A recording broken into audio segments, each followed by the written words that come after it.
বাংলাদেশের মাঠে এখন সোনালী আঁশের মৌসুম।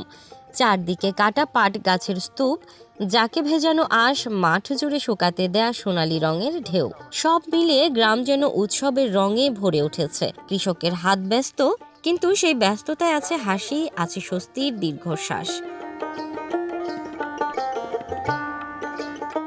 সোনালী আঁশ পাট আবাদের মৌসুম চলছে উত্তরের জেলা পঞ্চগড়ে। ফলন ভালো হওয়ার পাশাপাশি বাজারে পাটের দাম ভালো থাকায় খুশি চাষিরা। তাই মৌসুমের শেষ সময়ে জমি থেকে পাট গাছ কাটা, জাগ দেয়া, আঁশ ছড়ানো আর মাঠে শুকানোর কাজে ব্যস্ত সময় পার করছেন সবাই।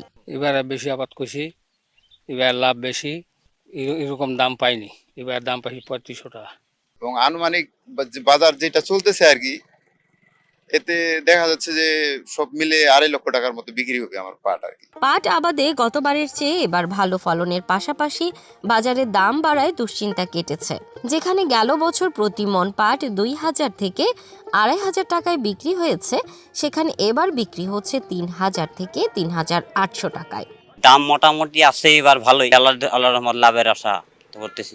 কিন্তু এবারে একটু দাম পাওয়াতেই মানে এর আগেবারে যে লসটা হয়েছিল কিছুটা আর কি লাভবান হয়েছি আমরা। এক্সট্রিম মশার কয়েল প্ল্যান্ট ফাইবার দিয়ে তৈরি, ডেঙ্গু, চিকুনগুনিয়া বাহি সহ যে কোনো মশার বিরুদ্ধে দেয় এক্সট্রিম সুরক্ষা। তবে কৃষি বিভাগ বলছে এবার পাটের বাম্পার ফলন হলেও গেল বছরের তুলনায় এবার 1415 হেক্টর জমিতে কমেছে পাটের আবাদ।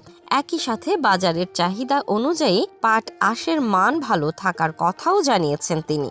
এবছর আবহাওয়া অনুকূলে থাকায় পাটের আঁশ এবং পাটের যে হাইট, গাছের হাইট, সেটি ভালো হয়। আঁশের মানও ভালো হয়েছে, ফলে বাজার মূল্য এবার চাষিরা বেশি পাচ্ছে। আর এবছর ফলনও বেশি, প্রতি হেক্টরে 2.38 মেট্রিক টন পার হেক্টর আমাদের পাট পাওয়া যাচ্ছে, যেটি গত বছরের তুলনায় বেশি। মাঠ জুড়ে শুকাতে থাকা আঁশের সোনালী আভা যেন কৃষকের মুখেও ঝলমল করছে। একসময় যার নাম ছিল দেশের সোনালী আঁশ, আজ সেই পাট আবার ফিরে আনছে কৃষকের হাসি। হয়তো নতুন সূর্যোদয়ের মতোই ফিরে আসছে পাটের গৌরবময় দিন।